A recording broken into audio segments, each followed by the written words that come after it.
belajar. Jangan masalah-masalah dari luar kita bawa ke kelas. Ya, kita harus mampu mengelola emosi dengan baik. Ya, mood kita itu sebisa mungkin kita kondisikan selalu kita dalam keadaan yang bahagia ketika kita belajar di dalam kelas, sehingga kita bisa menciptakan pembelajaran yang menyenangkan. Ya, begitu. Nah, kemudian penerapan kode etika menjalankan tugas dan peran sebagai guru.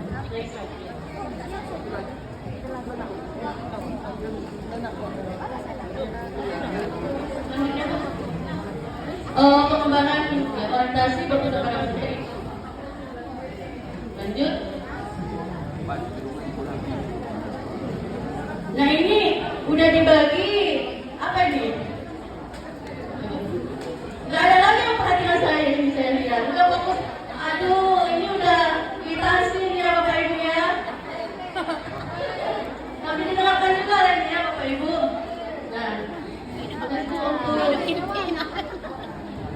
Nah, sekarang kompetensi sosial membangun ekosistem yang kolaboratif, ya.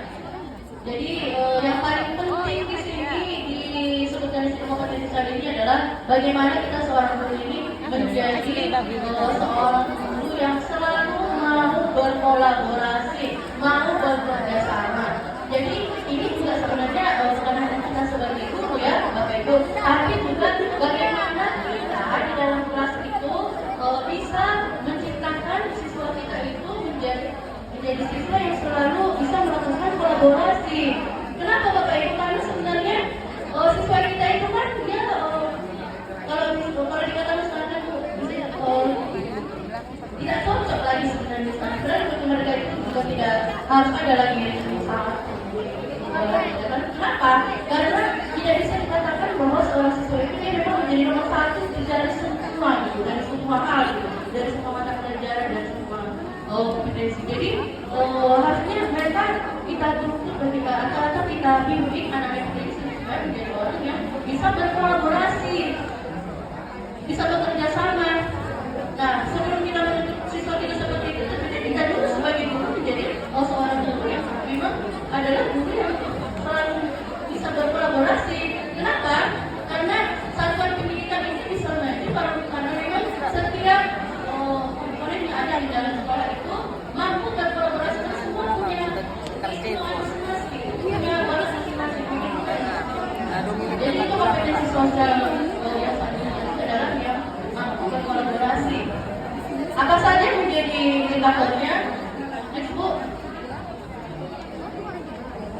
Nah, di sini ada kolaborasi untuk peningkatan pembelajaran, keterlibatan orang tua atau wali masyarakat dalam pembelajaran, keterlibatan dalam organisasi profesi dan terjadi untuk peningkatan pembelajaran. Ya.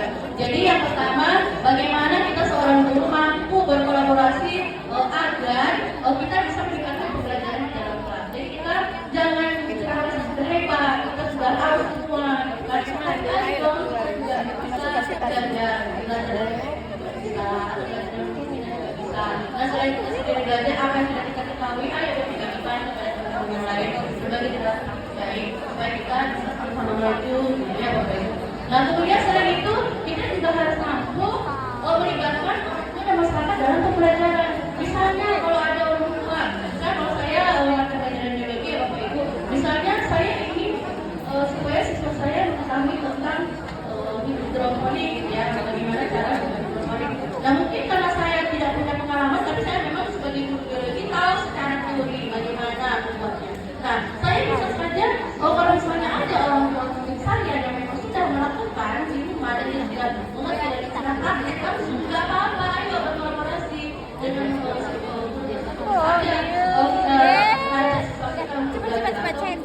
Ini yang kita ada misalnya sekolah. Ayo dia udah punya pengalaman sudah dilaksanakan. Ada masyarakat di luar, ada yang bisa di ada yang bisa bikin tahu, ada yang bisa ayo sekalian kita ada untuk belajar langsung kepada yang memang sudah bisa. Jadi kita berkolaborasi dengan orang tua dan juga masyarakat yang ada di lingkungan sekitar kita. Nah, kemudian sebagai kompetensi sosial kita harus bisa memperluas jaringan, ya dari kita ikut MBMP, apalagi kita ikut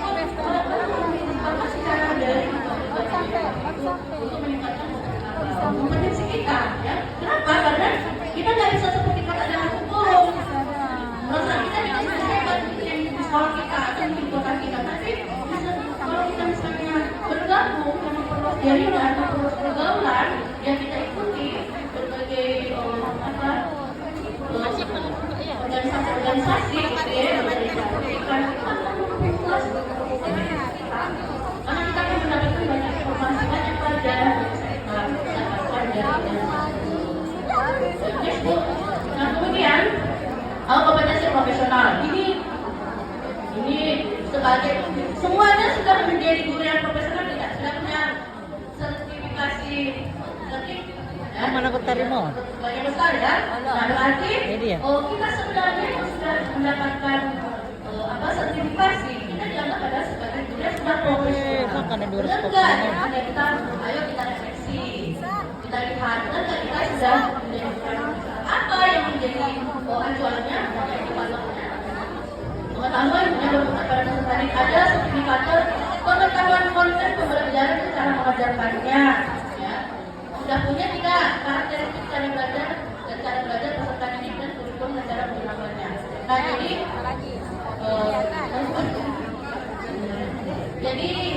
kita menjadi guru yang profesional itu dikatakan kita menjadi memiliki modal kompetensi yang profesional, kita harus menguasai konten dan bagaimana cara mengajarkan konten itu. Nah kemudian kita juga harus mengetahui karakteristik dan cara belajar dari peserta didik kita. Kita harus bisa mengetahui yang akan berdasarkan karakteristik itulah kita bisa membuat konten pembelajaran yang sesuai dengan kebutuhan siswa kita ya Bapak Ibu. Nah kemudian kurikulum sekarang tentang kurikulum merdeka ya, ayo belajar terus bagaimana sebenarnya implementasi kurikulum merdeka itu. Dan baik hari kita masih ada diskonsepsi, ada seksi tentang hal tersebut. Ayo belajar terus supaya kita bisa menerapkan sehingga kita bisa dikatakan menjadi guru yang profesional. Nah kemudian untuk mengetahui apakah kita sudah memiliki model-model kompetensi ini ada level-level hebat berikutnya. Level penguasaan kompetensi. Nah, di sini ada 5 level. Ayo kita refleksi, ayo kita lihat itu udah sampai level mana. Ya, kalau kita hanya paham, itu masih di level 1.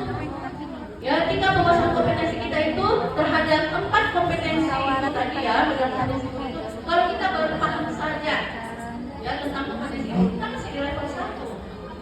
Ibu mengisi tidak di PMB dulu kita ada melihat apakah kita itu sampai di mana levelnya ya. Nah itu kalau dia masih paham saja itu masih di level yang terendah. Nah kalau kita sudah menerapkan, bukan hanya paham, kita sudah paham tentang prinsip-prinsip teori dan praktik dalam mengelola pembelajaran, pengetahuan profesional, pengelolaan diri, serta pengelolaan relasi dalam meningkatkan kualitas pembelajaran pada peserta didik. Ini adalah kesimpulannya dari 4 model yang sudah dikuasai itu. Kalau kita sudah menguasai 4 model kompetensi itu, berarti kita kalau hanya paham saja kita itu masih level 1. Tapi kalau kita sudah menerapkan pengetahuan itu, kita sudah masuk ke level 2.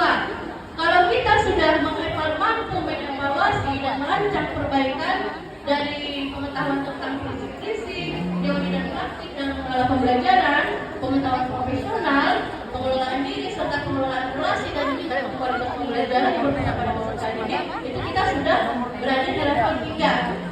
Nah kemudian meningkat lagi ke level 4. Nah bagaimana kalau dikatakan kita sudah berada di level 4? Apabila kita sudah mampu, ini kompetensinya dikatakan dia mumpuni ya.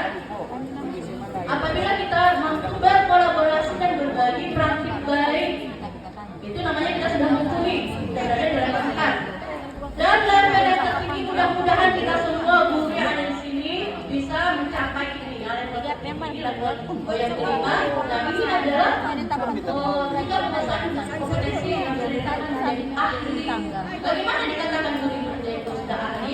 Apabila dia sudah mampu membimbing guru lain. Jadi dia bukan hanya dia paham, bukan hanya menerapkan, bukan hanya mampu mengevaluasi, bukan hanya mampu dia untuk berkolaborasi dan berbagi pertimbangan, tapi dia sudah mampu juga untuk membimbing guru yang lain untuk bisa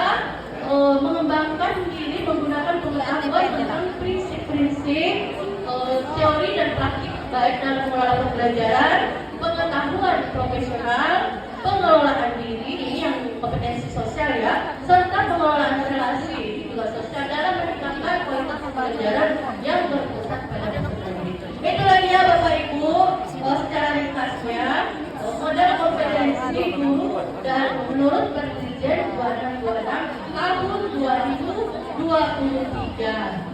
Silahkan kita bisa belajar sendiri lagi, lebih mengenai lagi Bapak Ibu. Demikian.